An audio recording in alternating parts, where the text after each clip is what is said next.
Assalamualaikum dear students. I am Alina Naeem from Department of Zoology, Superior College, Wazirabad. And today I am here with you with lecture number 7 of General and Molecular Genetics. In this lecture, we are going to discuss about the genetics of Rh system. Rh system of Rh antigens, Rh factors present in the human blood group system. And next, we will discuss about the Rh incompatibility, hemolytic disease in newborn, erythroblastosis fetalis.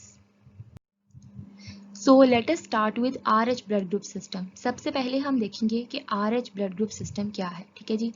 पहले हमने देखा ABO blood group system में कि वहाँ पर red blood cells की surface के ऊपर A और B एंटीजेनिक प्रोटीन्स, ठीक है जी, वो एंटीजेंस प्रेजेंट होते हैं जो एक्चुअली प्रोटीन्स है। अब हम देखेंगे कि A और B एंटीजेंस के साथ कुछ इंडिविजुअल्स के अंदर एक्स्ट्रा एंटीजेनिक फैक्टर्स जिन्हें हम RH फैक्टर्स कहते हैं वो भी जो है वो प्रेजेंट होते हैं RH फैक्टर्स। और वो RH फैक्टर्स क्या होते हैं और वो RH ब्लड ग्रुप सिस्टम को कैसे डिटरमिन करते हैं, ठीक है। RH फैक्टर्स कितनी तरह के होते हैं और उनकी प्रेजेंस और एब्सेंस की वजह से हम किस तरह जो है वो उस ब्लड ग्रुप सिस्टम की फिनोटाइप को आइडेंटिफाई करेंगे, ठीक है। ये सब कुछ हम डिस्कस करेंगे। रिसेसिव इंडिविजुअल्स जो होंगे जी इस ट्रेट के, रिसेसिव इंडिविजुअल्स जिनके पास सारी की सारी रिसेसिव एलील्स होंगी, उनमें कोई भी एंटीजन की प्रोडक्शन नहीं होगी, किसी भी किस्म की प्रोटीन की प्रोडक्शन नहीं होगी। जब किसी भी किस्म की प्रोटीन्स ही नहीं बनेंगी, RH एंटीजेंस ही नहीं बनेंगे, RH फैक्टर्स नहीं बनेंगे, तो उनके रेड ब्लड सेल की सरफेस के ऊपर कोई भी RH सिस्टम का एंटीजन या कोई भी फैक्टर RH सिस्टम का अटैच नहीं होगा। और उनके ऊपर सिर्फ और सिर्फ जो भी उनका AB ब्लड ग्रुप सिस्टम में उनकी जो भी टाइप है वही एंटीजेंस प्रेजेंट होंगे, ठीक है, उसके अकॉर्डिंग। तो RH एंटीजेंस प्रेजेंट ही नहीं है तो हम ऐसे इंडिविजुअल्स को कहेंगे जी RH नेगेटिव इंडिविजुअल्स, ठीक है जी। और अगर वो इंडिविजुअल्स डोमिनेंट हैं उस ट्रेट के लिए, यानी कि उनके पास या तो वो होमोजाइगस डोमिनेंट हैं या हेटरोजाइगस डोमिनेंट है, ठीक है, किसी भी तरह का डोमिनेंस का केस है उसके अंदर, तो जो हमारे पास RH एंटीजेंस हैं वो प्रेजेंट होंगे, ठीक है। RH एंटीजन की जो एक अलील है वो डोमिनेंट है सब पे, ठीक है, बाकी पे। तो वो डोमिनेंट अलील अगर प्रेजेंट है तो वो एक डोमिनेंट एलील आने की वजह से RH एंटीजन जो है वो RH एंटीजेनिक प्रोटीन्स जो हैं RH फैक्टर्स सिंथेसाइज होंगे उस इंडिविजुअल में, और उस इंडिविजुअल के RBCs रेड ब्लड सेल्स की सरफेस के ऊपर प्रेजेंट होंगे। उसकी वजह से हम उस इंडिविजुअल को कहेंगे RH पॉजिटिव। ऐसे इंडिविजुअल में ABO ब्लड ग्रुप सिस्टम की जो भी टाइप प्रेजेंट है, फॉर एग्जाम्पल A है, अगर A है तो एंटीजन A ऑलरेडी, अगर A है उस इंडिविजुअल की ब्लड टाइप तो एंटीजन A RBCs की सरफेस पे ऑलरेडी प्रेजेंट होंगे। और अगर वो इंडिविजुअल RH पॉजिटिव है तो वहाँ पर RH एंटीजेंस भी प्रेजेंट होंगे उसी RBC की सरफेस पे, ठीक है जी। डायग्राम से भी हम देख लेंगे। अभी हम नेक्स्ट देखते हैं कि ये जो हमारे पास RH ब्लड ग्रुप सिस्टम है, ये हमारे पास जी RH ब्लड ग्रुप सिस्टम जो है वो इम्यूनोलॉजिकल इनकम्पैटिबिलिटी डिजीज की जो है वो बेसिस है, ठीक है। RH ब्लड ग्रुप सिस्टम में किस तरह जो है वो RH पॉजिटिव और नेगेटिव कंबाइन करते हैं पेरेंट्स के ग्रुप्स और एंटीजेनिक प्रोटीन्स, और ऑफस्प्रिंग्स में जैसे ट्रांसफर होते हैं, ठीक है जी। तो वो हम एक सेपरेट केस स्टडी करेंगे जिसमें RH इनकम्पैटिबिलिटी का केस है, कि RH इनकम्पैटिबिलिटी का केस है जिसमें जो है वो जैसे हमने ABO की इनकम्पैटिबिलिटीज पढ़ी थी कि अगर जो है वो ट्रांसफ्यूजन सही नहीं होती, मैच नहीं करती, तो हमारे पास एग्लूटिनेशन हो जाती है, ठीक है। इस तरह अगर हम RH की इनकम्पैटिबिलिटी को देखेंगे, इम्यूनोलॉजिकल इनकम्पैटिबिलिटी को, तो वो हमारे पास एक हीमोलिटिक डिजीज है, न्यू बॉर्न्स में प्रेजेंट है, ठीक है जी। उसे हम कहते हैं जी एरिथ्रोब्लास्टोसिस फेटालिस। तो इसको हम जो है वो डिटेल में डिस्कस करेंगे। नेक्स्ट हम देखेंगे RH जो हमारे पास है रिहेसिस फैक्टर उसे हम कहते हैं। रिहेसिस फैक्टर का नेम जो है वो कहाँ से लिया गया, तो सबसे पहले जो है वो एक्सपेरिमेंट्स जो किए गए थे RH सिस्टम के, वो सबसे पहले किए गए थे जी 1940s में। कार्ल लैंडस्टीनर और वीनर ने जो है 1940s में ये एक्सपेरिमेंट्स किए। मैकेका मोलेटा जो था हमारे पास रिहेसिस मंकी है उसके ऊपर ये एक्सपेरिमेंट्स किए गए। तो इसका जो रिहेसिस नेम है वो उसी रिहेसिस मंकी से है, ठीक है जी, रिहेसिस फैक्टर का जिसे हम लिखते हैं RH फैक्टर। और जो हमारे पास RH फैक्टर पे जो एक्सपेरिमेंट्स किए गए मंकी पे, उसके अलावा जो है रैबिट्स को इन्वॉल्व किया गया कि रैबिट्स को इंजेक्ट किए गए मंकी के रेड ब्लड सेल्स, ठीक है। जब रैबिट्स में मंकी के रेड ब्लड सेल्स इंजेक्ट किए गए तो फर्दर जो है वो रैबिट्स के अंदर वो एंटीजेंस प्रोड्यूस हुए जो कि ह्यूमंस में भी प्रेजेंट है RH फैक्टर के केस में, ठीक है जी। तो वहाँ से जो है ये प्रूव हुआ RH फैक्टर कि RH फैक्टर जो है वो वही उसमें प्रेजेंट होता है जो कि ह्यूमंस में भी प्रेजेंट होता है। नेक्स्ट हम बात करते हैं कि RH एक्चुअली जो है वो है क्या। RH जो है फैक्टर वो एक्चुअली हम प्रोटीन को कहते हैं, उस प्रोटीन को जो कि रेड ब्लड सेल की सरफेस पे प्रेजेंट होती है। वो प्रोटीन जो रेड ब्लड सेल की सरफेस पे प्रेजेंट होती है वो है एक्चुअली एंटीजन, ठीक है जी। तो एंटीजन देखें जी, जिसमें वो एंटीजन प्रेजेंट होगा उसे हम कहेंगे, वो अब एंटीजन जो है वो कौन सा जीन कोड करता है वो भी हम देखते हैं, लेकिन जिसमें वो एंटीजन जिस आरबीसी की सरफेस पे प्रेजेंट होगा, देखें जैसे इस आरबीसी की सरफेस पे ये RH एंटीजन प्रेजेंट हैं, ठीक है जी। ये जो से एंटीजन है वो भी हम देखते हैं, ठीक है। तो ये एंटीजन अगर तो प्रेजेंट हैं तो हम इसे कहेंगे RH पॉजिटिव, ठीक है। इस ऐसा पर्सन जिसके आरबीसीज में ये एंटीजन प्रेजेंट होंगे उसे हम RH पॉजिटिव पर्सन कहेंगे। और ऐसा पर्सन जिसके आरबीसीज में कोई भी RH जो है वो हमारे पास प्रेजेंट नहीं है एंटीजन, तो RH फैक्टर प्रेजेंट नहीं है, उसे हम कहेंगे RH नेगेटिव। नेक्स्ट हमारे पास है जी जो RH प्रोटीन एक फैक्टर है, वो जो भी एंटीजन है वो किस कंट्रोल जीन से कंट्रोल होता है, एक्चुअली जीन D है हमारे पास, ठीक है। जीन D जो है वो उसकी डोमिनेंट फॉर्म हमारे पास D है और रिसेसिव फॉर्म जो है वो स्मॉल d, ठीक है। डोमिनेंट कैपिटल D और रिसेसिव स्मॉल d। अब वो किस तरह जो है वो कंट्रोल करता है फर्दर RH पॉजिटिव और RH नेगेटिव इंडिविजुअल्स को। तो ये देखें जी, जो RH पॉजिटिव हैं हमने पहले भी डिस्कस किया कि वो पॉजिटिव जो है उनके अंदर पॉजिटिव ट्रेट, पॉजिटिव डोमिनेंट जो है वो जीन्स प्रेजेंट होंगे, उनके अंदर डोमिनेंट जीन्स प्रेजेंट होंगे जी। कैपिटल D देखिए जी, दो तरह की उसकी जो है वो जीनोटाइप हो सकती है। हमारे पास जो है वो सिंपलेस्ट अगर हम स्टडी करें जीन D की, तो एक है जी होमोजाइगस डोमिनेंट और एक है जी हेट्रोजाइगस डोमिनेंट। दोनों में ही कैपिटल D जो है डोमिनेंट जो है वो जीन की फॉर्म प्रेजेंट है, जिसकी वजह से ये इंडिविजुअल RH पॉजिटिव होगा, ठीक है जी। तो एलील्स ये प्रोड्यूस हो सकती हैं और RH पॉजिटिव की जो है यही जीन RH पॉजिटिव इंडिविजुअल में जाकर ये D जीन क्या बनाएगा, फर्दर हमारे पास ये D जीन जो है बनाएगा RH एंटीजेंस, RH फैक्टर्स, जो कि जाके लगेंगे RBCs की सरफेस पे along with AB एंटीजेंस, ठीक है जी। और अगर जो है वो हमारे पास ये जो है रिसेसिव वाली जीनोटाइप होगी स्मॉल d, तो ये एलील्स प्रोड्यूस होंगे और ये फर्दर किसी भी जो है वो एंटीजन को कोड नहीं करते, किसी भी जो है वो RH फैक्टर को कोड नहीं करते, ठीक है। तो ऐसे इंडिविजुअल्स के अंदर कोई भी RH फैक्टर या RH एंटीजन प्रेजेंट नहीं होगा, एब्सेंट होगा। आरबीसी की सरफेस पे RH फैक्टर किसी भी किस्म का कोई भी प्रेजेंट नहीं होगा। नेक्स्ट है जी, हमने देखा था कि हमारे पास यूनिवर्सल डोनर जो थे वो हम कहते थे O ब्लड ग्रुप को, ठीक है। O ब्लड ग्रुप को हम कहते थे यूनिवर्सल डोनर जब हमने ABO ब्लड ग्रुप स्टडी किया, और AB को हम कहते थे यूनिवर्सल रिसिपिएंट। अब जब हमने पॉजिटिव और नेगेटिव डिस्कशन की है, और ये पॉजिटिव और नेगेटिव उसी जो है वो AB ब्लड ग्रुप के साथ हमारे पास जो है वो प्रेजेंट हैं, ये RH एंटीजेंस भी रेड ब्लड सेल्स के सरफेस पे। तो अब हम देखेंगे कि अगर हम बात कर रहे थे कि O यूनिवर्सल डोनर है, ठीक है जी, यूनिवर्सल डोनर हमारे पास O है, तो अब वो O पॉजिटिव है या O नेगेटिव है। तो हमारे पास जो O नेगेटिव है वो है यूनिवर्सल डोनर। जब हमने O को यूनिवर्सल डोनर कहा था तो उसकी वजह क्या थी, O को जब हमने यूनिवर्सल डोनर कहा तो उसकी वजह ये थी कि O में किसी भी किस्म के कोई एंटीजेंस प्रोड्यूस नहीं होते, ठीक है जी। कोई भी एंटीजेंस प्रोड्यूस ही नहीं होते, तो जब हम O को यूनिवर्सल डोनर कहते थे तो उसमें किसी भी किस्म की एंटीजन जो है वो प्रोड्यूस नहीं हो रही थी, ना ही एंटीजन A और ना ही एंटीजन B। उसकी सरफेस पे कोई भी एंटीजन A या B प्रेजेंट नहीं थी। अब अगर हम बात करते हैं O पॉजिटिव और O नेगेटिव की, तो जो O पॉजिटिव है उसमें हमारे पास जीन D से बनने वाली RH फैक्टर यानी कि RH एंटीजन जो है वो प्रेजेंट होगी उसकी सरफेस पे, ठीक है। लेकिन जो O नेगेटिव होगा उसमें वो भी हमारे पास जो RH फैक्टर है वो जीन भी प्रेजेंट नहीं होगा। ये देखें, O नेगेटिव की सरफेस पे किसी भी किस्म की कोई ना ही AB एंटीजन प्रेजेंट है और ना ही RH एंटीजन। ये देखें, ये यहाँ पे आपको AB की सरफेस पे छोटे से ब्लैक एंटीजन नजर आ रहे हैं जो कि जीन D कोड करता है, ठीक है। तो ये जो जीन D कोड करता है एंटीजेंस, तो जो जो D के कोड होने वाले एंटीजेंस हैं वो भी O पॉजिटिव में प्रेजेंट होंगे, O नेगेटिव में प्रेजेंट नहीं होंगे। ये देखें जी, ओ पॉजिटिव में हमारे पास प्रेजेंट है जीन डी के कोड होने वाले RH एंटीजन्स, ठीक है जी। ये देखें रिहेसिस फैक्टर डी को किससे डोनेट कर रहे हैं, ये ब्लैक जो है वो स्क्वायर फॉर्म में छोटे छोटे से जो है वो RH फैक्टर्स अटैच हैं रेड ब्लड सेल की सरफेस पे, जबकि ओ नेगेटिव की केस में ऐसा नहीं है, ठीक है जी।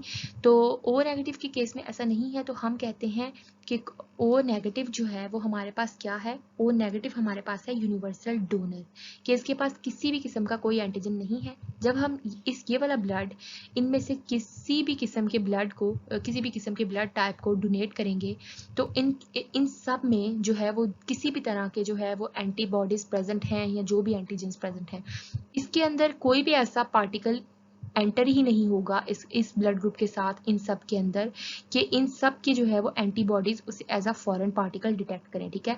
इस ओ जो है ओ नेगेटिव ब्लड ग्रुप, इसके पास कोई भी ऐसा फॉरेन पार्टिकल है ही नहीं, कोई ऐसा एंटीजन है ही नहीं जिससे जो है वो रिसिपिएंट का blood as a foreign particle जो है वो कंसीडर करे, ठीक है। तो उसकी वजह से हमारे पास जो है वो ओ नेगेटिव यूनिवर्सल डोनर है। नेक्स्ट हम डिस्कस करेंगे यूनिवर्सल रिसिपिएंट। तो ए बी पॉजिटिव जो है वो हमारे पास है जी यूनिवर्सल रिसिपिएंट। अब ए बी, हमने जब बात की थी कि ए बी यूनिवर्सल रिसिपिएंट है, तो ए बी पॉजिटिव और ए बी नेगेटिव में से ये कैसे चूज किया कि ए बी पॉजिटिव ही यूनिवर्सल रिसिपिएंट है, ठीक है जी। तो इसलिए कि ए बी जो था सिंपल ए बी, उसे हम यूनिवर्सल रिसिपिएंट इसलिए कहते थे कि उसके पास दोनों तरह के एंटीजन्स पहले ही प्रेजेंट थे, ठीक है, एंटीजन ए बी और एंटीजन बी बी। जब उसके पास दोनों तरह के एंटीजन्स ऑलरेडी ही प्रेजेंट थे, ठीक है, तो जब उसके बाहर से कोई भी जो है वो ए ब्लड ग्रुप हम उसे दे दें, बी दे दें या ए बी दे दें, ठीक है, या ओ दे दें, किसी भी तरह की बाहर से ए और बी एंटीजन्स जब आते थे तो बॉडी उसे फॉरेन पार्टिकल के तौर पर रिकॉग्नाइज नहीं करती थी, क्योंकि ए और बी एंटीजन्स ऑलरेडी जो है वो ए बी ब्लड ग्रुप में प्रेजेंट है, ए बी ब्लड ग्रुप वाले इंडिविजुअल की बॉडी में, ठीक है।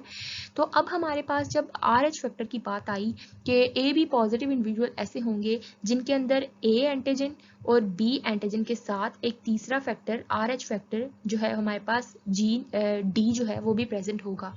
तो RBC की सरफेस पे जब वो वाला एंटीजन भी प्रेजेंट होगा, तो अब जो ए बी पॉजिटिव इंडिविजुअल्स हैं उनके पास आप देख रहे हैं तीनों तरह के जो है वो एंटीजन्स प्रेजेंट हैं। अब अगर इस तरह के ब्लड ग्रुप को ए बी पॉजिटिव इंडिविजुअल को फर्दर किसी भी तरह के इंडिविजुअल का ब्लड डोनेट कर दिया जाए, ट्रांसफ्यूज कर दिया जाए, तो उसकी बॉडी में सारे के सारे एंटीजन्स ए बी और RH फैक्टर्स ऑलरेडी प्रेजेंट है, ठीक है। तो बाहर से आने वाला कोई भी एंटीजन, कोई भी किसी भी किस्म का, चाहे वो ए हो, चाहे वो बी हो, चाहे वो RH फैक्टर हो, वो फॉरेन पार्टिकल के तौर पर रिकॉग्नाइज नहीं किया जाएगा, क्योंकि इसके अंदर सेल्फ जो है वो तीनों के तीनों प्रेजेंट है, ठीक है जी।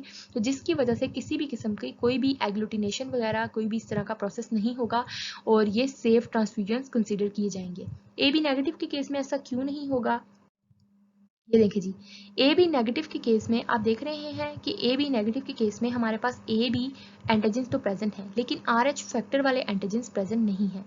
तो जब ऐसे इंडिविजुअल्स को हम कोई ऐसा ब्लड डोनेट करेंगे जिसमें जो है हमारे पास RH फैक्टर आएगा, ठीक है, तो RH फैक्टर जब बाहर से आएगा और बॉडी के पास प्रेजेंट नहीं है, ठीक है, तो RH फैक्टर जब बाहर से दिया जाएगा, जो पॉजिटिव ब्लड ग्रुप इसको ट्रांसफ्यूज किया जाएगा, तो पहले से जो है वो ए बी नेगेटिव के ऊपर कोई भी RH फैक्टर प्रेजेंट नहीं है, ठीक है।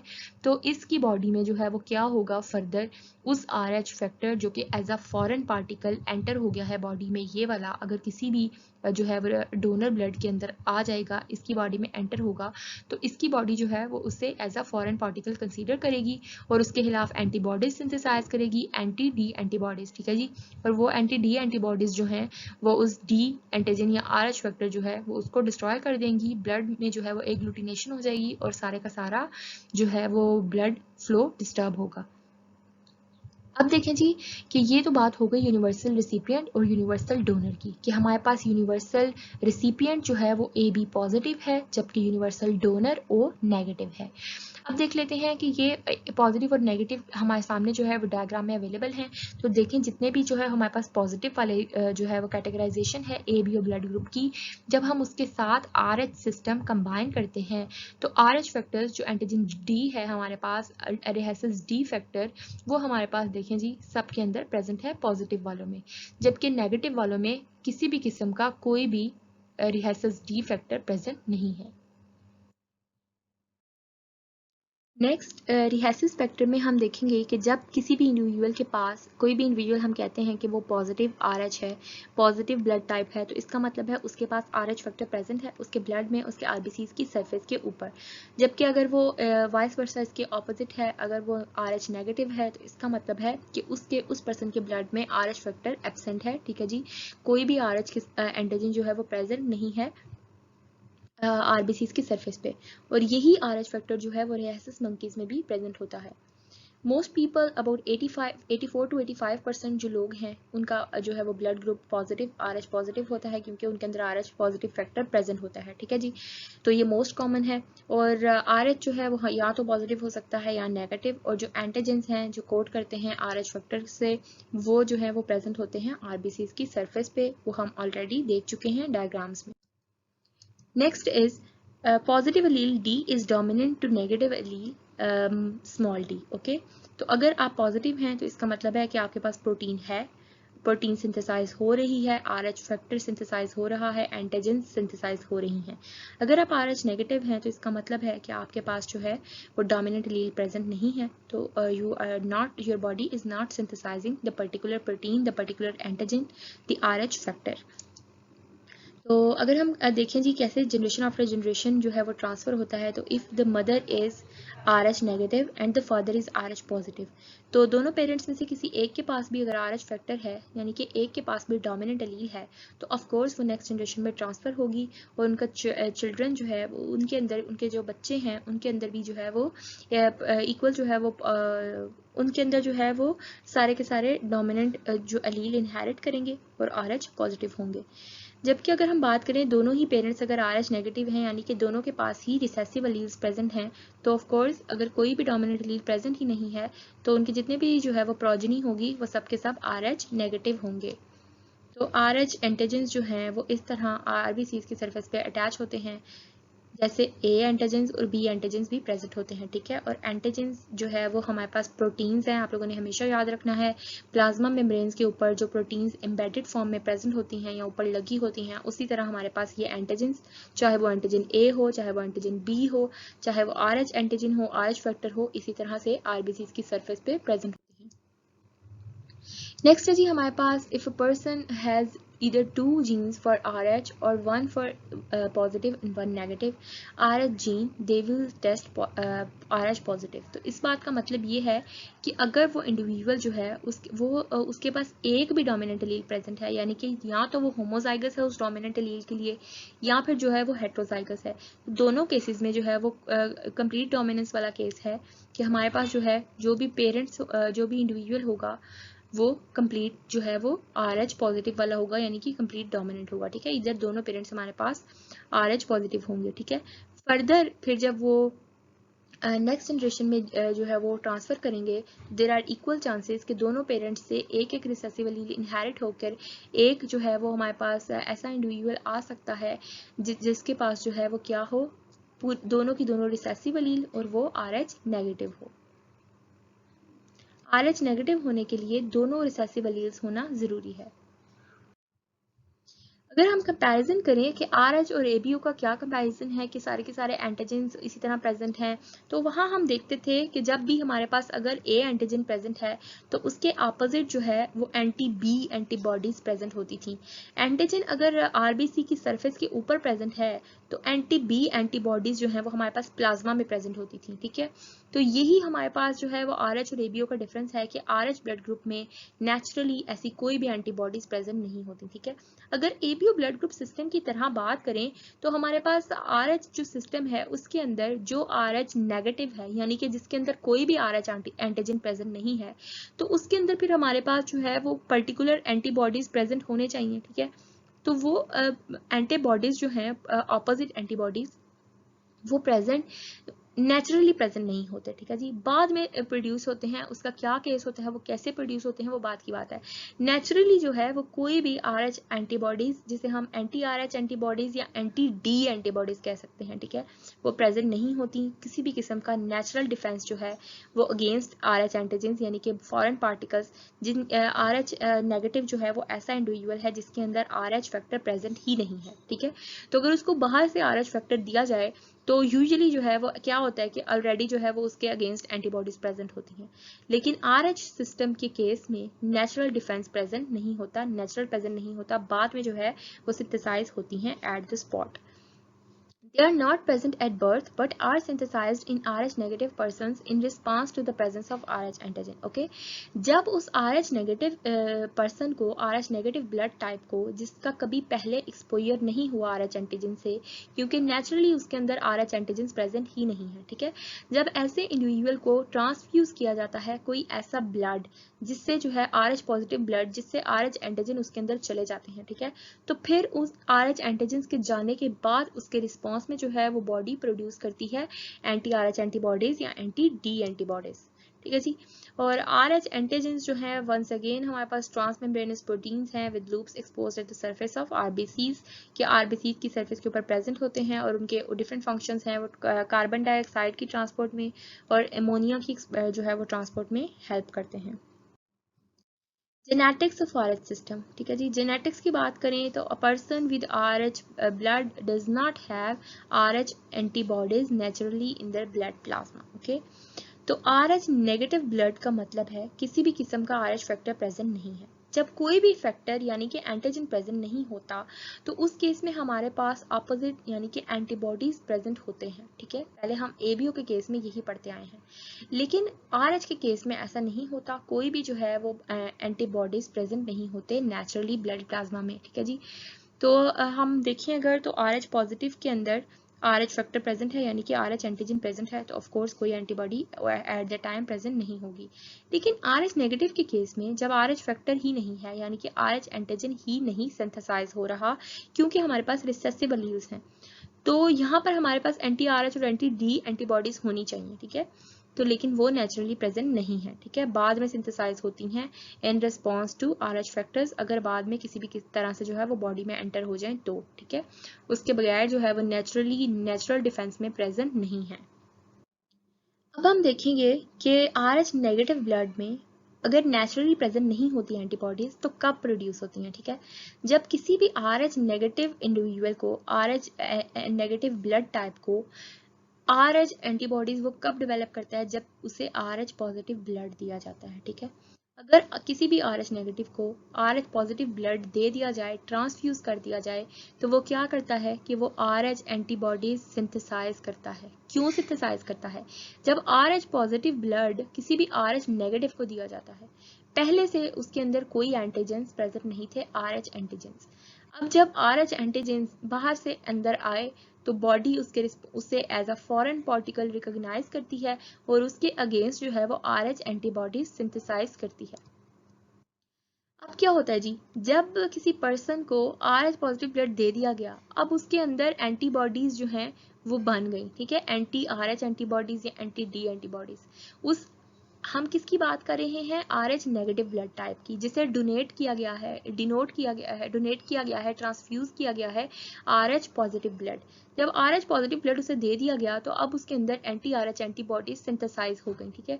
और वो सिंथेसाइज होने के बाद क्या करेंगी कि जो डोनर ब्लड के एंटीजेंस आए हैं उनके साथ रिएक्ट करेंगी और एग्लूटिनेट कर देंगी ब्लड को।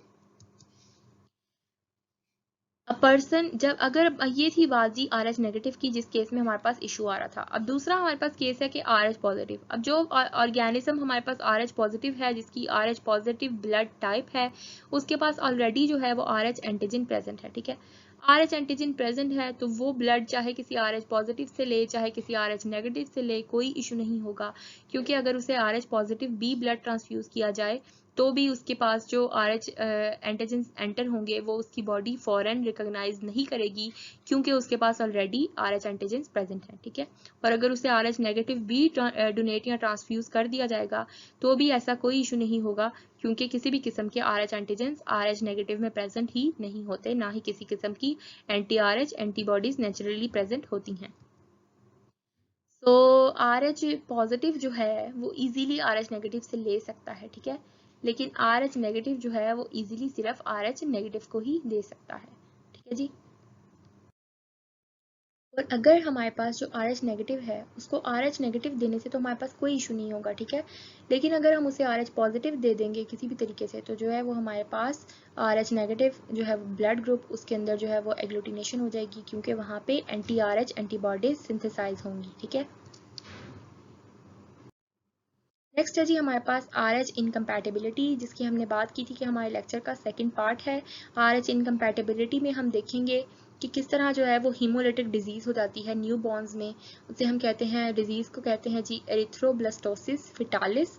तो एरिथ्रोब्लास्टोसिस फिटालिस जो है उसका क्या जो है वो मैकेनिज्म है, किस तरह जो है वो एरिथ्रोब्लास्टोसिस फिटालिस होती है, अब हम ये देखते हैं।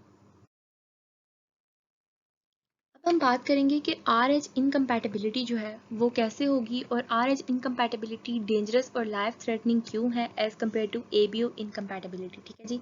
जब हमने ABO इनकम्पैटिबिलिटीज की बात की थी, जो ABO ब्लड ग्रुप ट्रांसफ्यूजन्स के केस में जो है हमारे पास एग्लूटिनेशन हो जाती थी मिसमैच ट्रांसफ्यूजन्स के केस में, ठीक है।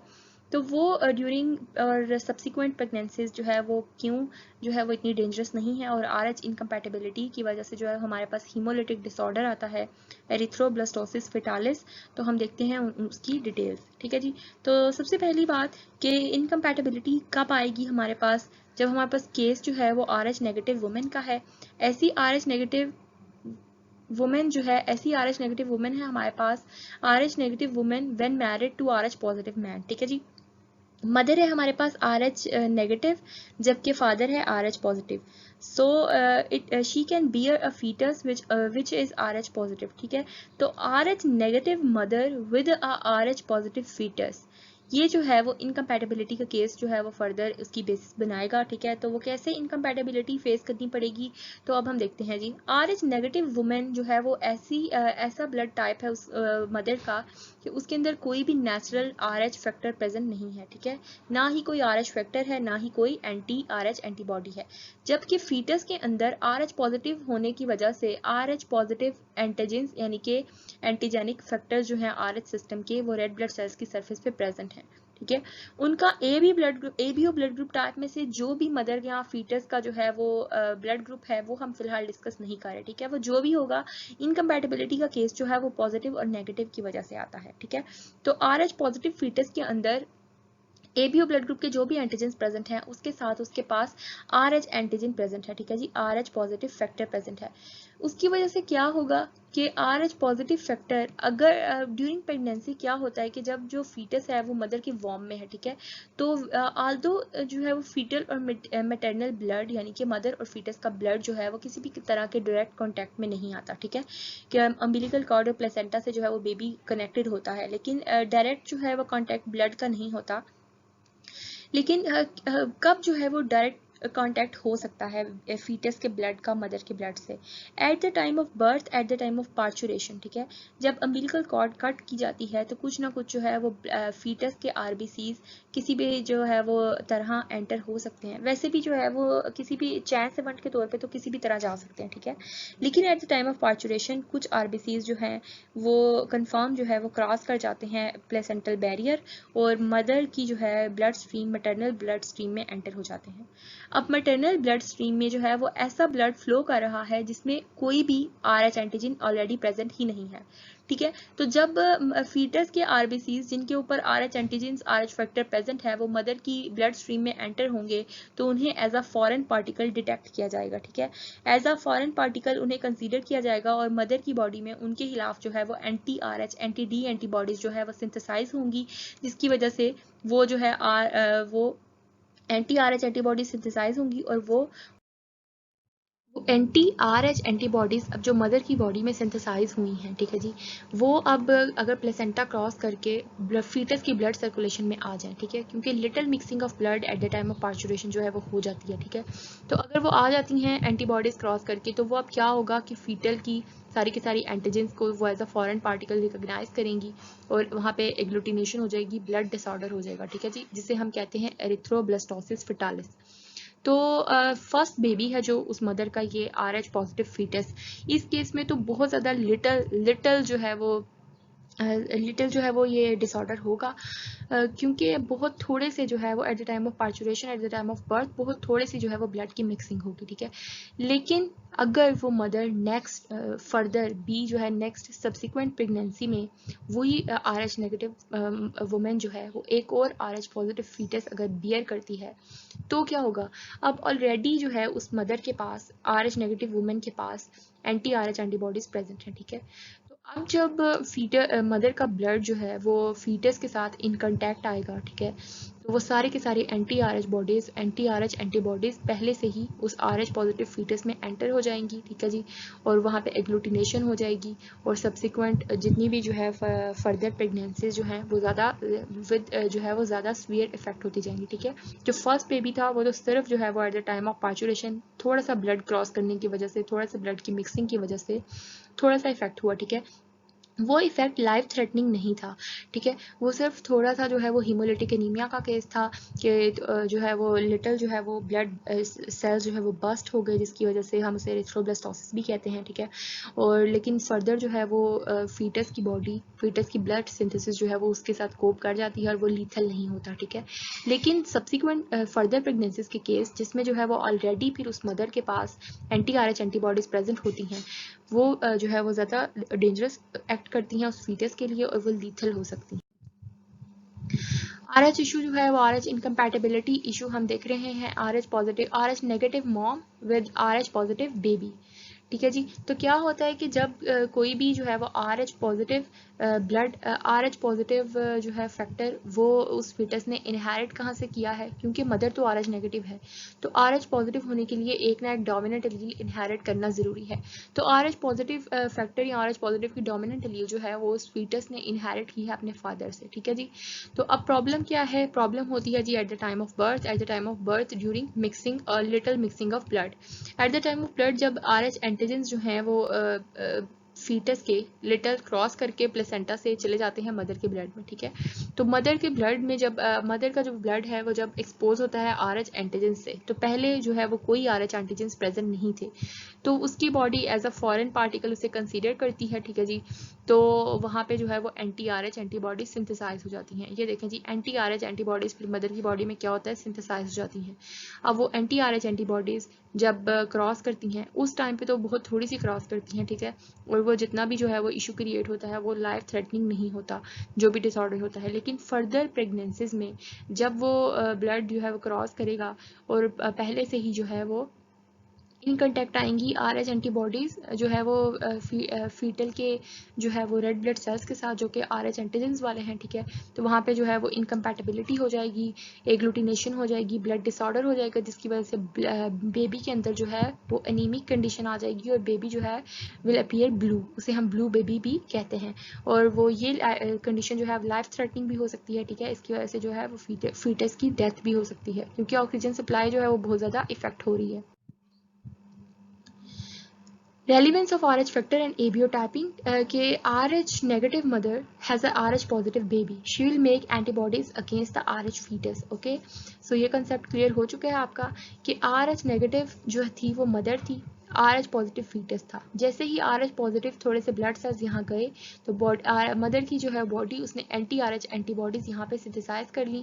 उन anti-RH एंटीबॉडीज ने जब प्लेसेंटा को क्रॉस करके फीटस में गई तो वहाँ जाकर जो है वो एग्लूटिनेशन और इनकम्पैटिबिलिटी जो है वो जनरेट की, जिसकी वजह से हमारे पास डिसऑर्डर की सिचुएशन आ गई, ठीक है। तो फर्स्ट प्रेगनेंसी में जो है वो इसको कोप करना इजी है कि बहुत थोड़ा सा इशू होगा, लेकिन सब्सिक्वेंट प्रेगनेंसीज में अगर वो mother RH negative mother again RH positive foetus ही बियर करती है तो उसकी वजह से जो है वो कंडीशन फैटल हो सकती है, लीथल हो सकती है और ऑफस्प्रिंग की डेथ भी हो सकती है। हम बात कर रहे हैं RH नेगेटिव मदर और RH पॉजिटिव फादर की, ठीक है। तो उसकी वजह से जो बेबी है फर्स्ट टाइम जो है वो सिर्फ और सिर्फ ब्लड जो है वो मिक्स होगा at the time of birth, so that would be okay, a little problem would be there, थोड़ा सा प्रॉब्लम जो है वो होगा वहाँ पे, ऐसा नहीं है कि बिल्कुल भी कोई इशू नहीं होगा, ठीक है, लेकिन जो है उससे फीटस की बॉडी कोप कर लेगी, ठीक है, मैनेज कर लेगी। लेकिन आफ्टर डैट जो सेकंड प्रेगनेंसी या सब्सिक्वेंट उसके बाद जितनी भी प्रेगनेंसीज होंगी उसमें जो है वो इशू ज़्यादा सीवियर होता जाएगा, ठीक है। जो मदर की एंटीबॉडीज़ हैं वो मूव कर जाएंगी प्लेसेंटा से और बेबी के आरबीसीज को जो है वो ग्लूटिनेट कर देंगी उसके साथ मिल के, जिसकी वजह से डिस्ट्रक्शन होगी वहाँ पे, आरबीसीज की बस्टिंग होगी, ब्लड फ्लो में हिंडर आएगा, ऑक्सीजन सही से ट्रांसफ़र नहीं होगी, और जो है वो उसे ब्लू बेबी भी हम कह सकते हैं, जिसमें ऑक्सीजन डिलीवरी ना सही होने की वजह से सारा का सारा जो है वो बॉडी जो है वो बेबी की ब्लू दिखती है, या फिर उसकी वजह से बेबी की जो है वो डेथ भी हो सकती है।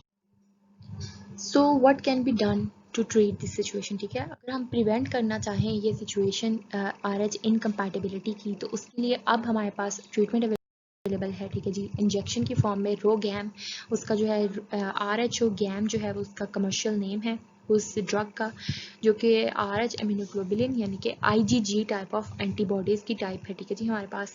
तो वो as a preventive treatment use की जाती है ताकि मदर का जो रिएक्शन है मदर की बॉडी का against the babies RH positive blood cells उसे रिड्यूस किया जा सके, ठीक है। तो असल में रोगैम जो है RHO गैम हमारे पास है क्या, ठीक है। तो RH गैम जो है हमारे पास purified form of human plasma containing anti-RH antibodies, ठीक है। अब देखें इशू हमारे पास जो आता था एरिथ्रोब्लास्टोसिस फर्टालिस के केस में, वो कब क्यों आता था कि मदर के पास anti-RH एंटीबॉडीज प्रेजेंट नहीं थे, ठीक है, नेचुरली। तो जब RH एंटीजेंस आते थे तो बॉडी anti-RH जो है वो एंटीबॉडीज सिंथेसाइज करना शुरू कर देती थी। अगर जो है वो बॉडी में पहले से ही anti-RH एंटीबॉडीज इंजेक्ट कर दी जाए मदर की बॉडी में, ठीक है, एज अ वैक्सीन जो है वो RH गैम इंजेक्शन के तौर पे जो है वो पहले से ही anti-RH एंटीबॉडीज मदर की बॉडी में जो है वो इंजेक्ट कर दी जाती हैं, जिसकी वजह से जब अब मदर का ब्लड जो है वो एक्सपोज होता है, फीटल का ब्लड जो है वो मदर के ब्लड से एक्सपोज होता है, तो रिएक्शन उतना सीवियर नहीं होता क्योंकि बॉडी के पास ऑलरेडी एंटीजेंस जो है वो प्रेजेंट होते हैं, ठीक है।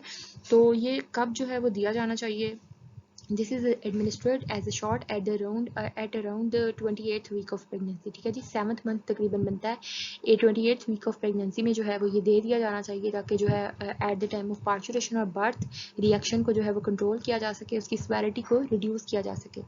ना सिर्फ बिफोर बर्थ बल्कि आफ्टर बर्थ, अगर जो है वो बिफोर बर्थ किसी को नहीं दिया गया, और ये तो तब दिया जा सकता है जब पहले से ही पता चल जाए कि मदर का ब्लड टाइप क्या है और फीटस का ब्लड टाइप क्या है। लेकिन जो है वो अगर ये चांस इवेंट हो, किसी को पता ही नहीं था कि RH नेगेटिव मदर थी और बेबी RH पॉजिटिव था, तो आफ्टर बर्थ मदर का जो है वो ब्लड के अंदर जो है वो उसका रिएक्शन रिड्यूस करने के लिए आफ्टर बर्थ जो है 17 एटलीस्ट 72 आवर्स आफ्टर बर्थ, अगर बेबी RH पॉजिटिव जो है वो आया है हमारे पास और मदर की बॉडी को फर्दर किसी भी जो है वो डेंजर से बचाने के लिए ये एडमिनिस्टर किया जाता है, दिया जाता है ये ड्रग, तो इसकी वजह से क्या होता है कि अगर कोई भी जो है वो बेबी का ब्लड जो है वो प्लेसेंटल रिमीन्स में किसी भी तरह से जो है वो वॉर्म में रह गया है, तो मदर का जो है वो मदर की बॉडी उसके अगेंस्ट किसी भी किस्म के एडवर्स रिएक्शन से बच सके, ठीक है। एडवर्सिटी ऑफ रिएक्शन को रिड्यूस करने के लिए, फर्दर मदर को किसी भी किस्म के डेंजर से प्रिवेंट करने के लिए दिया जाता है, एडमिनिस्टर किया जाता है ये ड्रग रोगैम। सो अब हम डिस्कस कर लेते हैं एक प्रॉब्लम, ठीक है जी, जेनेटिक प्रॉब्लम RH फैक्टर की, ठीक है जी, कि अगर हमारे पास RH फैक्टर जो है वो हमारे पास क्या है, दो तरह का ही है, या तो डोमिनेंट हो सकता है एलील या रिसेसिव, RH पॉजिटिव या नेगेटिव। तो मदर जो है वो हमारे पास होमोजाइगस है ब्लड टाइप A के लिए, ठीक है जी। ब्लड टाइप ए जो है वो होमोजाइगस है, यानी कि ब्लड टाइप ए होमोजाइगस का मतलब है कि हमारे पास दोनों की दोनों कैपिटल आई ए प्रेजेंट है ब्लड टाइप ए की, जबकि रिहेसिस एलील के लिए वो हेट्रोजाइगस है, वही मदर। अब ब्लड टाइप ए के लिए तो वो होमोजाइगस था, यानी कि दोनों की दोनों एलील हमारे पास कैपिटल आई ए थी, और उसके साथ हमारे पास रिहेसिस एलील क्या है, एक पॉजिटिव है और एक नेगेटिव है, ठीक है जी। अब जो वो है मैन यानी कि फादर जो है उसकी ब्लड टाइप है ओ, और वो रिहेसिस एलील के लिए जो है वो होमोजाइगस है, ठीक है, नेगेटिव रिहेसिस एलील, यानी कि फादर की जीनोटाइप होगी स्मॉल आई नेगेटिव, ठीक है। तो हमने बताना है कि what is the probability that their child will have the blood type A with RH positive, ठीक है। तो कितनी प्रोबेबिलिटी होगी ये डिस्कस करनी है, तो ये आप सॉर्ट आउट करें और डिस्कस करें और फिर देखें, तो आंसर जो है वो आपके पास क्या आएगा, 50% जो है हमारे पास फीटस होगा blood type A with RH positive genotype, ठीक है। तो हमारे पास जो है उसकी फिनोटाइप भी क्या होगी, ए पॉजिटिव। तो there will be the 50% chance if you will draw the Punnett square the result would be same. अगर हम जनरल स्टैट्स की बात करें तो जैसे हमने एबीओ के स्टैटिस्टिक्स डिस्कस किए थे कि सबसे ज़्यादा ओ ब्लड ग्रुप था, तो ओ में आप देखें जी अगर हम पॉजिटिव और नेगेटिव में डिवाइड करते हैं तो ओ पॉजिटिव जो है वो 1 in 3 persons, O negative 1 in 15 persons, A positive 1 in 3 persons, तो अप टू सो ऑन इसी तरह जो है वो सबके स्टैट्स अवेलेबल हैं। ब्लड ट्रांसफ्यूजन की अगर हम बात करें कि आपको आप पहले हमने बात की थी कि ए बी और ओ किस तरह जो है वो कौन कौन से एक दूसरे को ट्रांसफ्यूज कर सकते हैं। अब हम बात करेंगे कि R H factor be include हो गया है, तो A positive B positive A negative B negative A B positive A B negative O positive and O negative, किस तरह जो है वो सारे के सारे जो है वो कौन सा किसको ट्रांसफ्यूज किया जा सकता है और कौन सा नहीं किया जा सकता। ठीक है, तो फर्दर एक छोटी सी वीडियो है उसमें हम ये देखते हैं कि कौन सा ब्लड किसे ट्रांसफ्यूज किया जा सकता है। सो लेट अस सी कि कौन सा ब्लड ग्रुप जो है वो किसको ट्रांसफ्यूज किया जा सकता है। ठीक है जी, तो सबसे पहले हमारे पास है जी ए ब्लड ग्रुप। ठीक है, तो ए पॉजिटिव ब्लड ग्रुप जो है वो ए पॉजिटिव और ए बी पॉजिटिव को दिया जा सकता है। Next is A negative. A negative जो है वो ए पॉजिटिव और नेगेटिव दोनों और ए बी पॉजिटिव और नेगेटिव दोनों को डोनेट किया जा सकता है।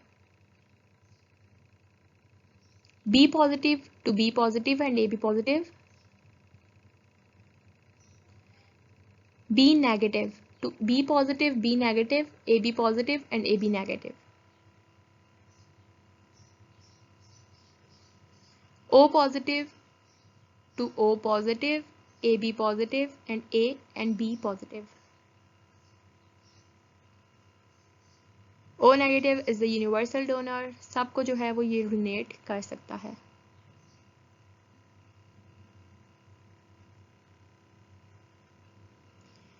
ए बी पॉजिटिव जो है वो डोनेट कर सकता है सिर्फ और सिर्फ ए बी पॉजिटिव को।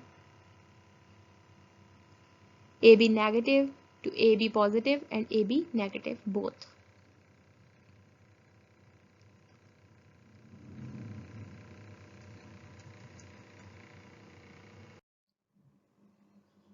आज के लेक्चर के लिए इतना ही। आज हमने देखा कि R H blood group system क्या है, आर एच फैक्टर्स क्या हैं, आर एच एंटीजन्स क्या हैं, कौन सा जीन जो है वो कोड करता है इन फैक्टर्स को, कहाँ प्रेजेंट होते हैं रेड ब्लड सेल्स की सरफेस के ऊपर। ठीक है जी, उसके बाद हमने देखा कि आर एच इनकम्पैटिबिलिटी का केस जो कि लाइफ थ्रेटनिंग भी हो सकता है विद सब्सिक्वेंट प्रेगनेंसीज। ठीक है जी, erythroblastosis fetalis. So that was all about today's lecture. Thank you so much. Inshallah, I will see you in the next lecture.